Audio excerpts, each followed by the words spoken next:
시간이 되었습니다. 우리 함께 신앙 고백하심으로 3월 마지막 주 주일 예배를 우리 하나님 앞에 올려드리겠습니다.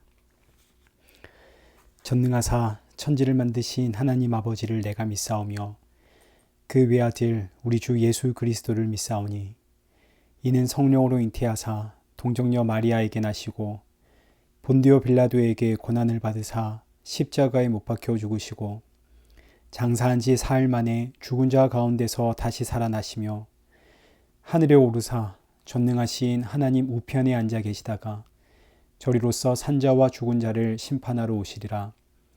성령을 믿사오며 거룩한 공예와 성도가 서로 교통하는 것과 죄를 사하여 주시는 것과 몸이 다시 사는 것과 영원히 사는 것을 믿사옵나이다. 아멘. 교독문 129번 우리 함께 교독하겠습니다. 시온에 따라 크게 기뻐할지어다. 예루살렘에 따라 즐거이 부를지어다. 보라, 내 왕이 내게 임하시나니 그는 공의로우시며 구원을 베푸시며 겸손하여서 나귀를 타시나니 나귀의 작은 것 곧 나귀의 새끼니라. 내가 에브라임의 병거와 예루살렘의 말을 끊겠고 전쟁하는 활도 끊으리니 그가 이방 사람에게 화평을 전할 것이요 그의 통치는 바다에서 바다까지 이르고 유브라데 강에서 땅끝까지 이르리라. 앞에서 가고 뒤에서 따르는 무리가 소리 높여 이르되 호산나 다윗의 자손이여 찬송하리로다.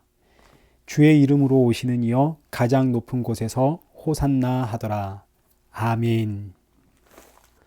우리 찬송가 140장 찬양하겠습니다. 왕 되신 우리 주께 다 영광 돌리세. 그 옛날 많은 무리 호산나 불렀네. 다윗의 자손으로 세상에 오시어 왕 위에 오른 주께 다 영광 돌리세. 저 천군 천사들이 호산나 부르니 그 따라가던 무리 다 화답하도다. 저 유대 백성같이 종려가지 들고 오시는 주를 맞아 호산나 부르세. 주 고난 받기 전에 수많은 무리가 영광의 찬송 불러 주 찬양하였네. 이같이 우리들도 주 환영하오니 그 넓은 사랑 안에 다 받아주소서. 아멘.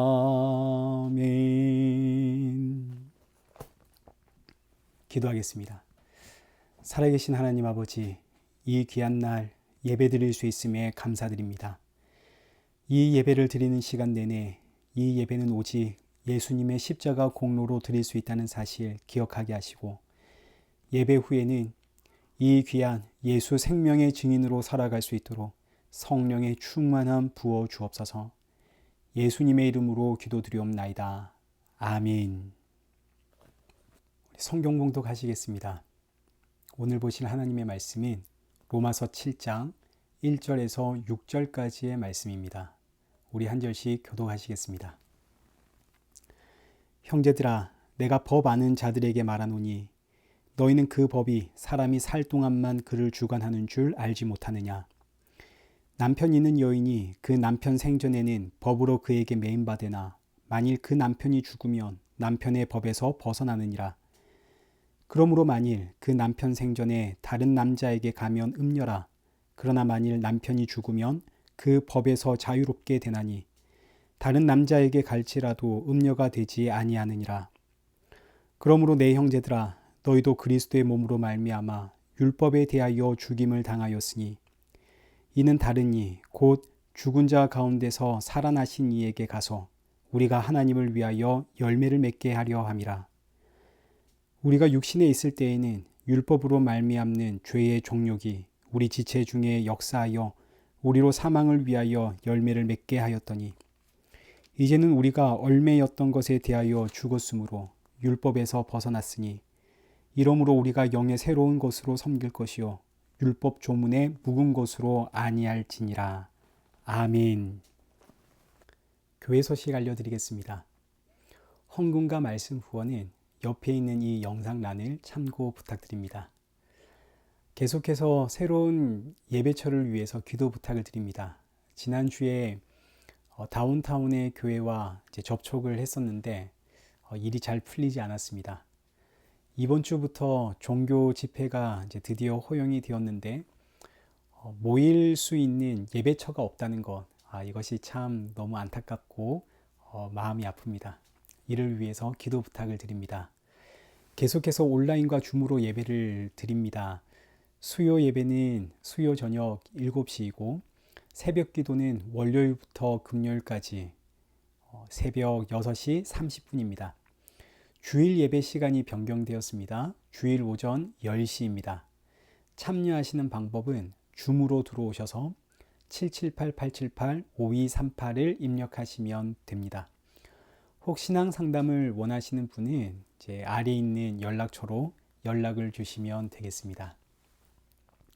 오늘은 종료 주일이고 이번 한 주간은 고난 주간입니다. 날 위해 십자가에서 죽으신 그 예수님을 묵상하면서 이번 한 주간은 더욱 힘을 내어 이 하루를 기도로 시작하면 좋겠습니다. 새벽 기도 시간은 6시 30분입니다. 오늘 본문은 로마서 7장 1절에서 6절까지입니다. 영의 새로운 것이라는 제목으로 함께 말씀을 살펴보겠습니다. 로마서 7장은 율법과 복음이 어떤 관계인가 하는 것을 로마 교회에 설명하는 내용입니다. 율법과 복음을 남편이라고 하는 관계를 통해서 우리에게 설명해 주는데 율법을 옛 남편 그리고 복음을 새 남편이라고 표현하는 것이 오늘 본문의 큰 흐름입니다.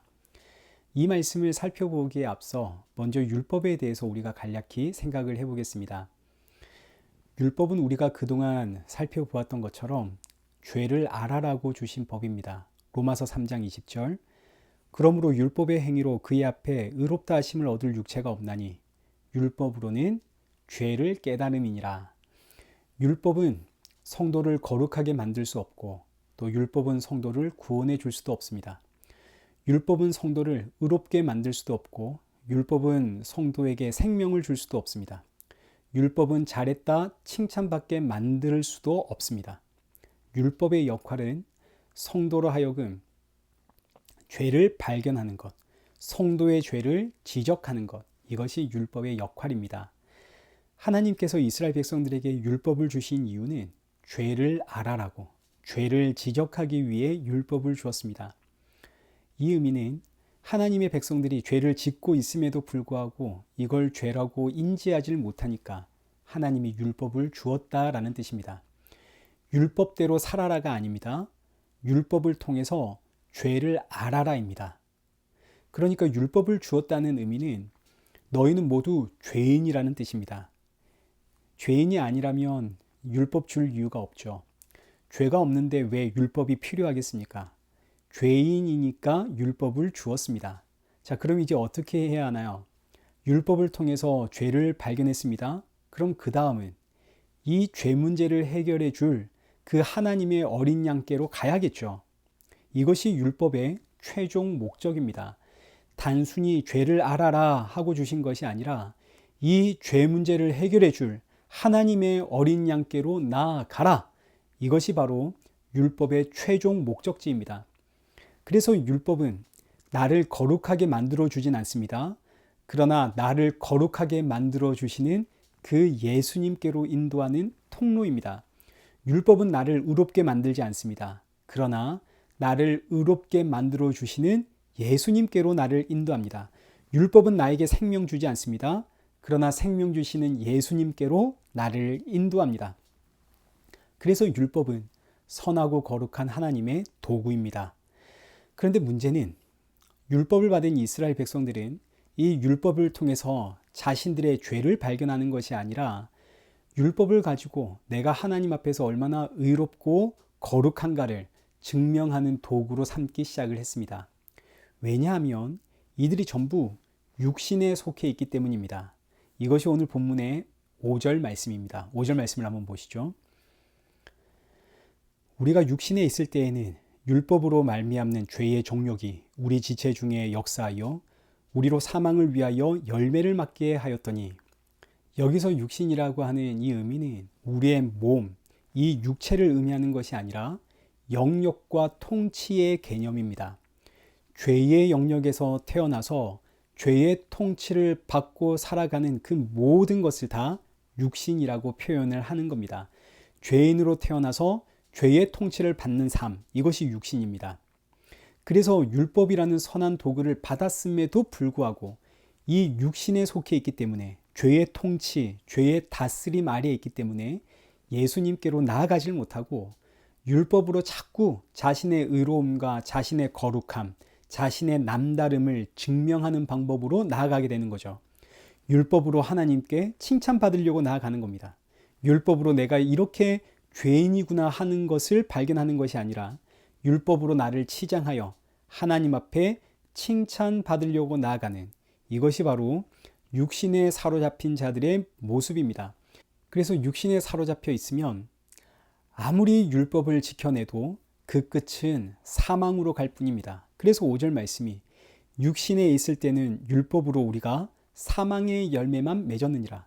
육신 속에 있으면 아무리 이 귀한 생명의 율법을 받았어도 사망으로 나아갈 뿐입니다. 이것이 바로 구약 시대입니다. 다른 말로 율법의 시대. 구약 시대는 죄와 사망이 나의 남편이라는 뜻입니다. 이게 육신에 속했다는 뜻입니다. 죄와 사망이 나의 남편. 그래서 아무리 선한 율법을 받았다 하더라도 율법은 나를 구원의 길로 인도하는, 생명의 길로 인도하는 초등 교사의 역할을 해야 되는데, 그런데 이 율법을 통해서 나는 죄와 사망으로 나가는 겁니다. 왜냐하면 내 남편이 죄와 사망이거든요. 여기서 벗어날 방법이 없는 겁니다. 그래서 하나님이 새 언약을 우리에게 주셨습니다. 예레미야 31장 31절에서 33절의 말씀입니다. 여호와의 말씀이니라. 보라, 날이 이르리니 내가 이스라엘 집과 유다 집에 새 언약을 맺으리라. 이 언약은 내가 그들의 조상들의 손을 잡고 애굽 땅에서 인도하여 내던 날에 맺은 것과 같지 아니할 것은, 내가 그들의 남편이 되었어도 그들이 내 언약을 깨트렸음이라. 여호와의 말씀이니라. 하나님이 주신 옛 언약은 율법을 뜻합니다. 하나님이 율법을 언제 주었나요? 32절에 기록된 것처럼 하나님께서 친히 이스라엘 백성들의 그 손을 잡고 애굽 땅에서 인도하여 내던 날에 하나님이 주셨습니다. 그러나 하나님이 이렇게 친히 그들에게 율법을 주었음에도 불구하고 이스라엘은 이 율법을 통해서 죄를 발견하지를 못합니다. 이 율법을 가지고 죄와 사망으로 갑니다. 왜요? 육신에 속해 있거든요. 오늘 본문식으로 표현하자면 이스라엘의 남편이 죄와 사망이기 때문입니다. 아무리 선하고 거룩한 율법을 주었어도 이스라엘은 죄와 사망이 왕노릇하는 이 육신에 붙잡혀 있기 때문에 이 귀한 율법을 가지고도 죄와 사망을 향해 달려갈 뿐이더라. 그들의 남편이 죄와 사망이기 때문에. 그러니 하나님께서 아무리 이스라엘 백성들을 붙잡고 어르고 달래고 당근과 채찍을 주어도 이스라엘 백성들은 죄와 사망을 향해 달려가는 겁니다. 이걸 가장 잘 보여주는 성경이 사사기 아닙니까? 죄와 사망을 향해 달려가니 하나님께 얻어맞습니다. 그러면 아이고 주님 살려주십시오 회개하게 되고 하나님이 용서해 주십니다. 그랬더니 다시 죄와 사망을 향해 달려가죠. 그래서 또 얻어맞고 회개하고 용서를 받았습니다. 그러자 또다시 죄와 사망을 향해 달려가고, 이 사이클이 구약 성경 끝날 때까지 멈추지를 않습니다. 왜요? 죄와 사망이 그들의 남편이거든요. 그러니 이 죄의 사이클을 끝내려면 어떻게 해야겠습니까? 죄와 사망의 세력을 결박하고 거기서 자기 백성들을 하나님이 꺼내와야 되는 겁니다. 죄와 사망의 남편 죽이고 하나님이 새 남편이 되어야 하는 거죠. 그러면 이 악한 죄의 사이클이 끝이 납니다. 이게 바로 신약 성경의 시작입니다. 이 죄의 사이클을 끝나기 위해 예수님이 오셨죠. 그래서 신약 성경의 첫 시작이 아브라함과 다윗의 자손 예수 그리스도의 세계라. 예수님이 우리의 남편이 되었습니다. 자, 이 내용을 예레미야 31장에서는 새 언약으로 표현하고 있는데 33절 말씀을 보시죠. 그러나 그날 후에 내가 이스라엘 집과 맺을 언약은 이러하니 곧 내가 나의 법을 그들 속에 두며 그들의 마음에 기록하여 나는 그들의 하나님이 되고 그들은 내 백성이 될 것이라. 여호와의 말씀이니라. 옛 언약은 율법입니다. 율법은 하나님이 돌판에다가 새겨주었습니다. 내가 보고 내가 읽고 내가 행해야 됩니다. 그런데 이 돌판의 언약은 이스라엘 백성들을 변화시키지도 못하고 새롭게 만들지도 못합니다. 왜냐하면 이스라엘이 육신에 잡혀있기 때문이죠. 죄와 사망이 이스라엘의 남편이기 때문에 이 돌판은 죄와 사망이라는 이 남편을 이길 힘이 없습니다. 그래서 하나님이 다시 주시는 새 언약이 하나님께서 직접 이스라엘 백성들의 그 마음판에다가 하나님의 글을 완전히 새겨버리는 언약입니다. 마음판에 새겼다라는 이 의미는 이제 적어도 이 마음의 영역만큼은 죄와 사망의 영향을 받지 않는다라는 뜻입니다. 이 마음판은 완전히 새로운 영역이 되었습니다.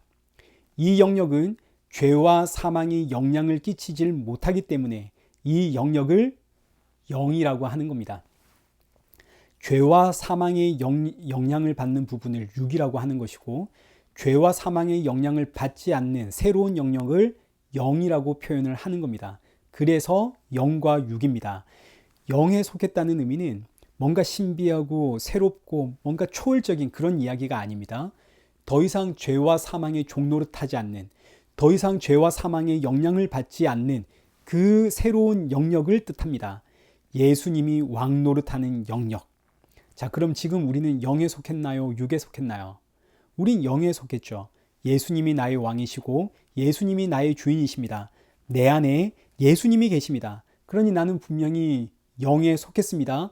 근데 동시에 우리의 이 몸은 여전히 죄와 사망의 영향을 받고 있죠. 그래서 우리를 영과 육에 속한 인생이라고 부르는 겁니다. 영과 육에 속한 인간. 이제는 분명히 영에 속해 있는데 성령이 내 안에 계시고 내 안에는 거룩한 소원이 가득합니다.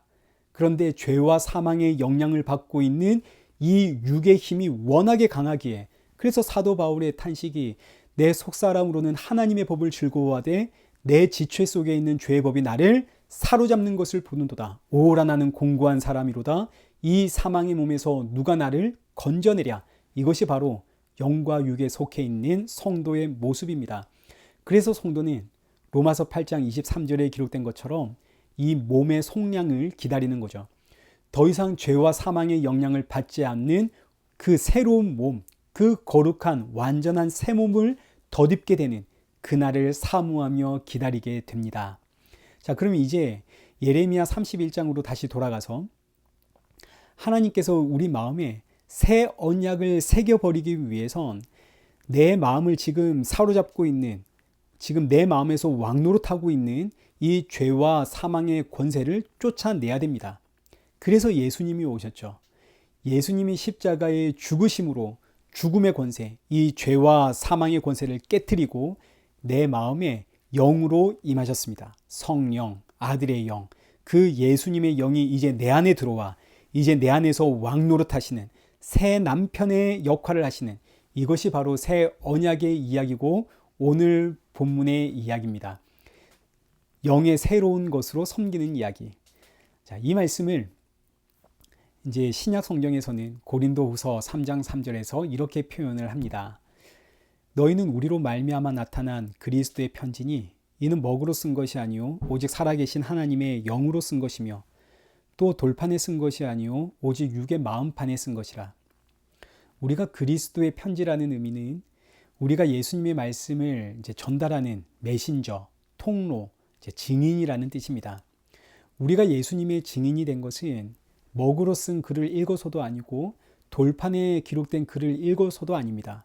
살아계신 하나님의 영이 내 마음판에 말씀을 새겨버렸기 때문입니다. 이거 달리 표현하면 살아계신 하나님의 그 영이 내 육에서 왕노릇하고 있는 죄와 사망을 쫓아내고 그 하나님의 영이 이제 내 마음판에 자리 잡고 왕노릇하시기에 그래서 이제 우리는 그리스도의 편지, 복음의 증인이 되었다라는 뜻입니다.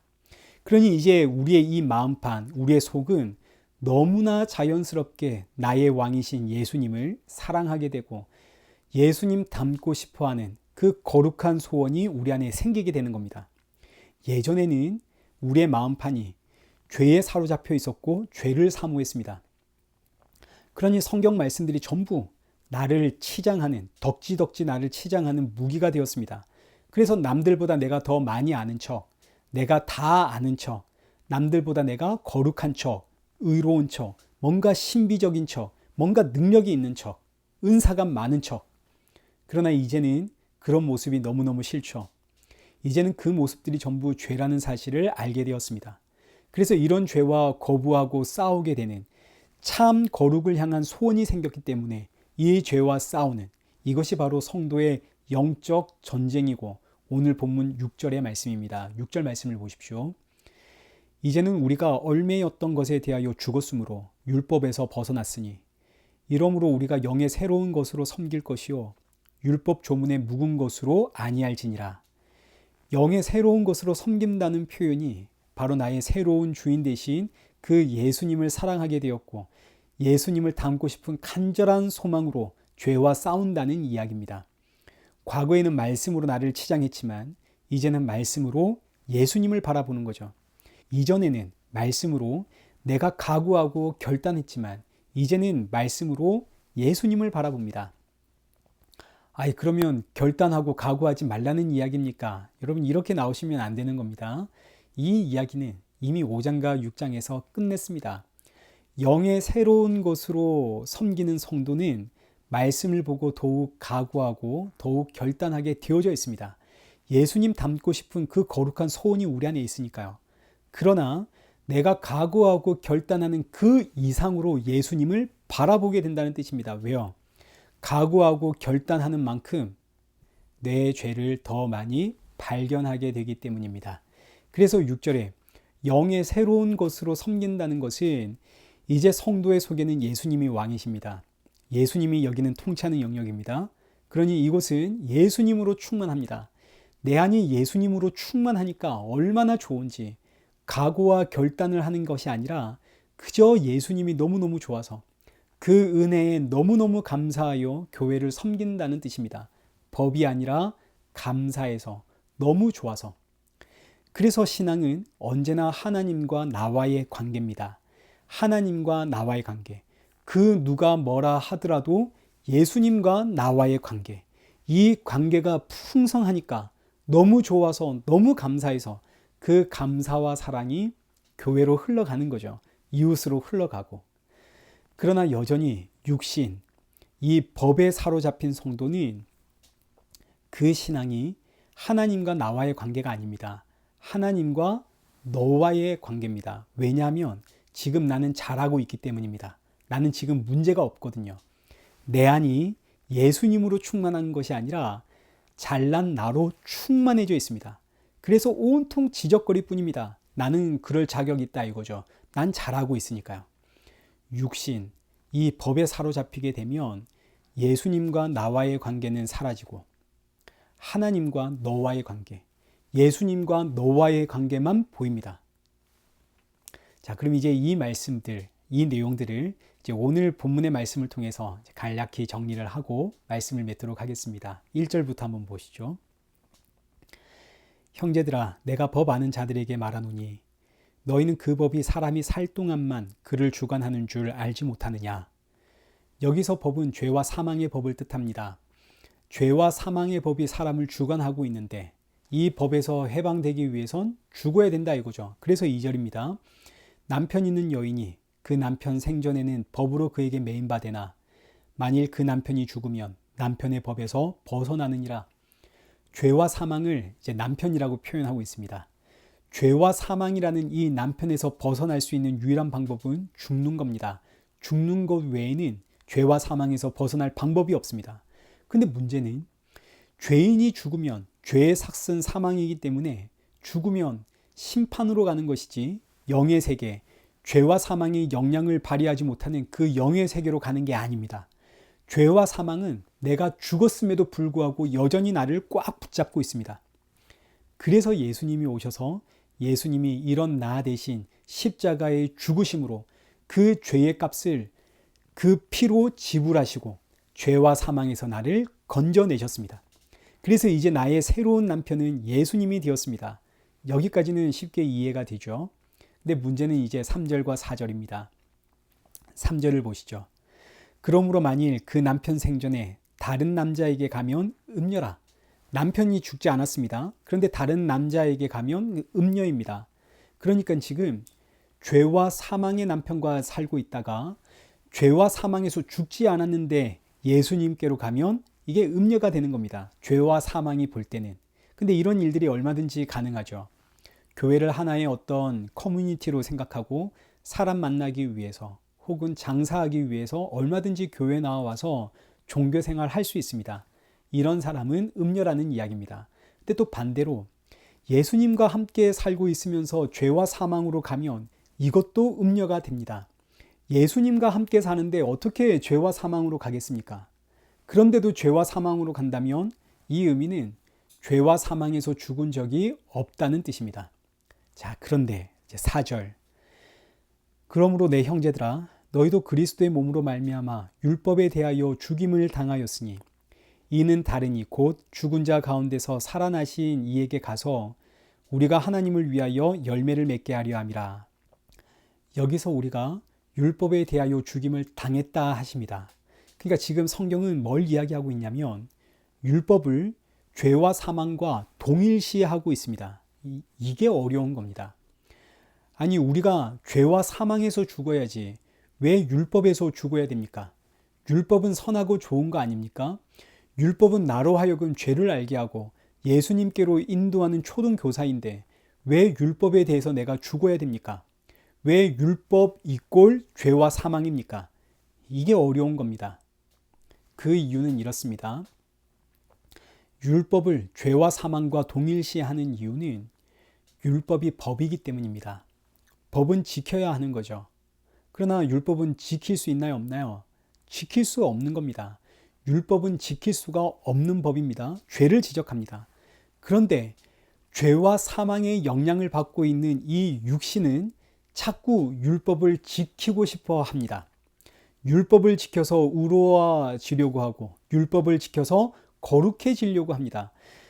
그러나 율법은 그거 아무리 지켜도 그 율법이 나를 의롭게 만들지 못하고 나를 거룩하게 만들 수 없습니다. 그런데도 자꾸 우리는 율법을 지키려고 하니까 이 율법에서 죽어야 한다 이렇게 표현을 하고 있는 겁니다. 한 율법사가 이제 예수님을 찾아와서 묻습니다. 선생님 어떻게 해야 영생을 얻을 수 있습니까? 예수님께서 계명을 지키라 하셨습니다. 그러자 이 율법사가 하는 말이 예 선생님 저는 어려서부터 율법을 다 지켜 행했습니다. 그러니까 지금 이 율법사는 자기 자랑을 하려고 나온 겁니다. 칭찬받으려고 나온 거죠. 나는 율법을 흠없이 지킨 사람입니다. 나는 칭찬받을 만하고 구원받을 만한 사람이죠. 잘했다 칭찬받기를 기대하고 지금 나온 겁니다. 근데 예수님 하시는 말씀은 그렇다면 너의 재산을 다 팔아서 가난한 자들에게 나눠주고 나를 따라라. 그러자 이 관원이 심히 근심하며 돌아갑니다. 그건 못하겠다 이겁니다. 이걸 못한다는 의미는 저 가난한 이웃들을 내 몸처럼 사랑하지 못한다는 뜻입니다. 그런데도 이 율법사는 율법이 하나님 사랑, 이웃 사랑 아닙니까? 내 몸처럼 이웃을 사랑이라. 그런데도 이 율법사는 자신은 흠없이 율법을 지켰답니다. 이게 바로 위선입니다. 여기서 죽어야 한다는 뜻입니다. 이 율법에 죽지를 못하면 자꾸 나는 율법을 가지고 나오게 됩니다. 율법을 지키지도 못하면서 나는 율법을 다 지켰다 하고 나오는 거죠. 율법을 가지고 나를 치장하게 되고 말씀대로 살지 못하고 있으면서도 불구하고 나는 마치 말씀을 잘 지키는 사람인 양 교만과 위선이 나오게 되고 율법으로 사람을 정죄하고 판단하게 됩니다.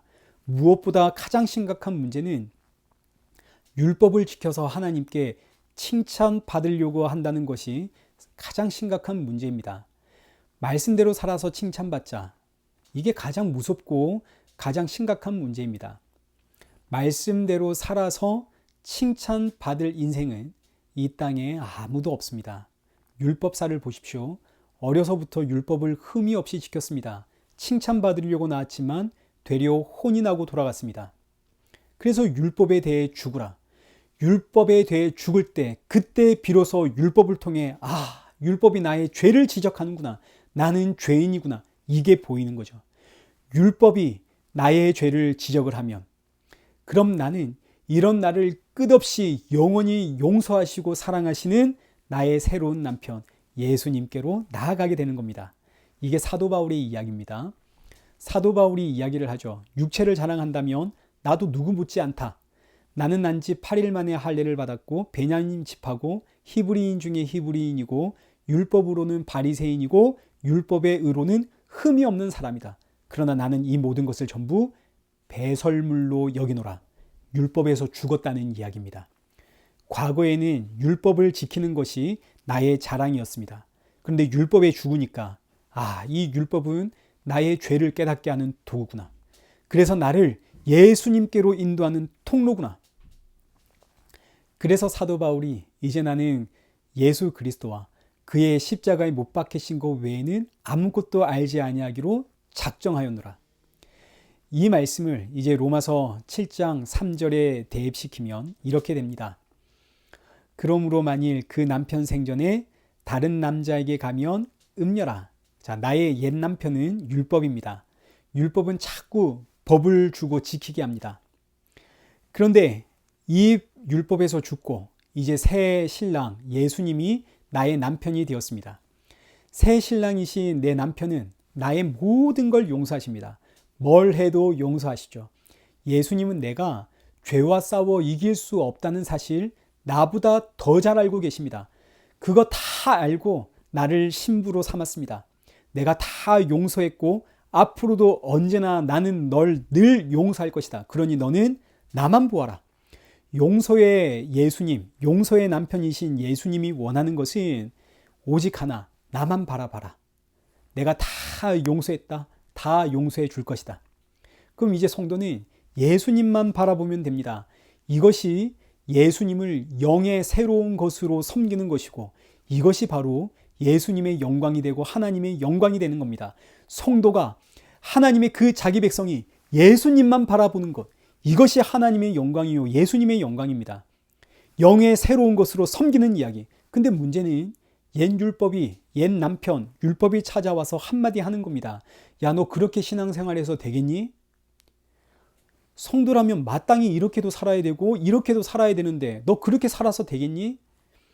옛 남편 율법이 찾아와서 법을 던집니다. 그럼 이때 성도는 어떻게 반응해야 하나요? 맞아. 나 이렇게 신앙생활하면 안 되지.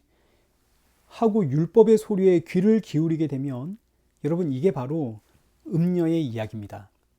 옛 신랑의 소리에 귀를 기울이면 됩니까? 안 됩니까? 안 되죠. 지금 새 신랑과 살고 있는데 옛 신랑이 찾아와서 옛 신랑이 말한다고 그 소리에 귀를 기울이고 그 소리에 쿵짝을 맞추고 장단을 맞추면 이러면 안 되는 겁니다. 새 신랑의 소리에 귀를 기울여야죠. 그래서 성도는 옛 신랑 율법이 찾아와서 나에게 법을 전하면 야, 너 그렇게 신앙생활 하면 안 돼. 네가 무슨 그렇게 살고 무슨 성도니? 라고 나를 정죄를 하면 그때 성도는 단호하게 맞아. 나는 그런 죄인이야. 그런데 나의 신랑은 이런 나의 모습을 다 알고 나를 신부로 받아주셨어. 나를 다 용서하셨고 앞으로도 용서하시고 나를 영원히 사랑하셔. 그러면서 새 신랑이신 예수님께로 나아가는 것, 이것이 바로 성도의 신앙생활이고 성도의 영적인 전투입니다. 갈라디아서 3장 1절 어리석도다 갈라디아 사람들아 예수 그리스도께서 십자가에 못 박히신 것이 너희 눈앞에 밝히 보이거늘 누가 너희를 꾀더냐. 3절 너희가 이같이 어리석으냐. 성령으로 시작했다가 이제는 율법으로 마치겠느냐? 율법의 종로로 타지 말라는 이야기죠. 율법이 너를 주장하지 못하게 하라. 이것이 성도의 영적 전투입니다. 율법으로 하나님의 기쁨 될 수 없습니다. 율법을 지키는 것이 나에게 생명 주는 거 아닙니다. 그러나 내 육신은 법을 너무너무 좋아하기 때문에 법을 지켜서 칭찬받고 싶어하고 법을 지켜서 의롭고 거룩해짐을 받고 싶어합니다. 이것이 성도의 영적 전투입니다. 성도의 거룩함과 의로움과 생명은 예수님께 있습니다. 그래서 성도는 새 신랑이신 예수님께로 나아가는 거죠. 이것이 영의 새로운 것으로 섬기는 신앙의 이야기입니다. 말씀을 맺겠습니다. 율법에서 죽은 성도는 이제 영적인 존재가 되었습니다. 영적인 존재가 되었다는 의미는 무언가 신비롭고 초월적인 존재가 되었다 이런 의미가 아니라 더 이상 죄와 사망의 통치와 지배를 받지 않는 존재가 되었다라는 뜻입니다. 그래서 우리는 영적인 존재입니다. 예수님의 통치를 받는 존재가 되었습니다. 내 마음판에 예수님이 계시니 얼마나 감사하고 좋은지, 그 예수님께 나를 드리고 싶은 마음에 성도는 함께 모여서 교제하고 싶고 봉사하고 싶고 섬기고 싶고, 이것이 성령의 열매고 의의 열매입니다.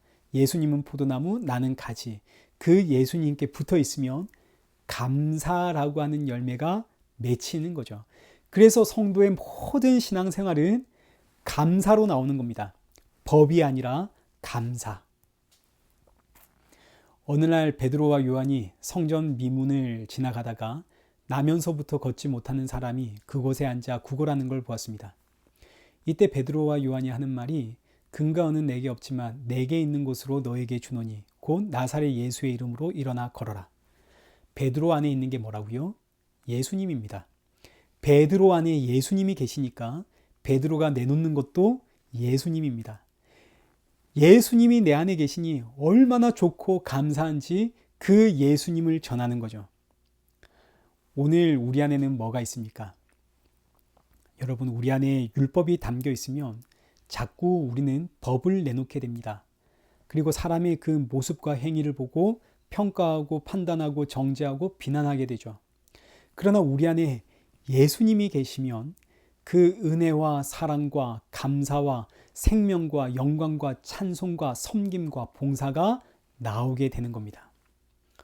오늘 저와 여러분의 마음이 예수님만 계시고 예수님으로 충만해지길 주의 이름으로 축원합니다. 우리 함께 기도하겠습니다.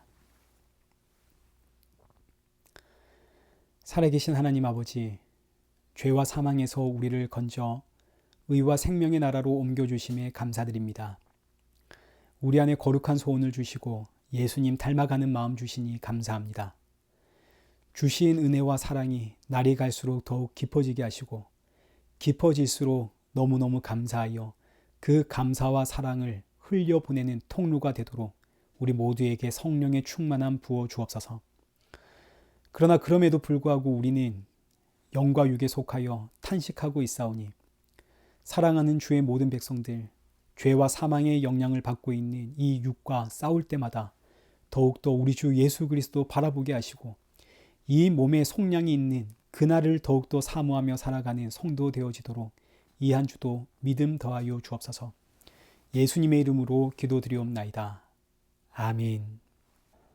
찬송가 151장 찬양하신 이후에 축도로 예배를 마치겠습니다. 만왕의 왕 내 주께서 왜 고초 당했나, 이 벌레 같은 날 위에 그 보혈 흘렸네. 십자가 내가 처음 볼 때에 나의 마음의 큰 고통 사라져.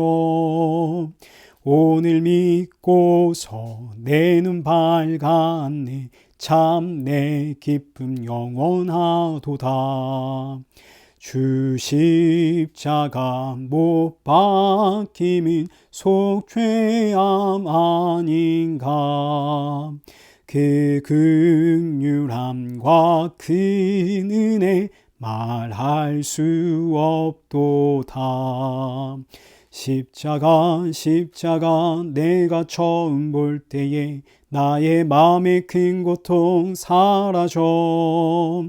오늘 믿고서 내 눈 밝았네. 참 내 기쁨 영원하도다. 늘 울어도 그 큰 은혜 다 갚을 수 없네. 나 주님께 몸 바쳐서 주의 일 힘쓰리. 십자가 내가 처음 볼 때에 나의 마음의 큰 고통 사라져. 오늘 믿고서 내 눈 밝았네. 참 내 기쁨 영원하도다. 이제는 우리 주 예수 그리스도의 은혜와 성부 하나님의 크신 사랑과 성령 하나님의 위로교통 충만하심이 우리 주 예수 그리스도 다시 오실 그날 사모하며 날마다 예수 충만한 삶을 살아가길 소원하는 우리 일회교회와 성도들과 온 세계교회 머리머리 위에 이제로부터 영원토록 함께 있을지어다. 아멘.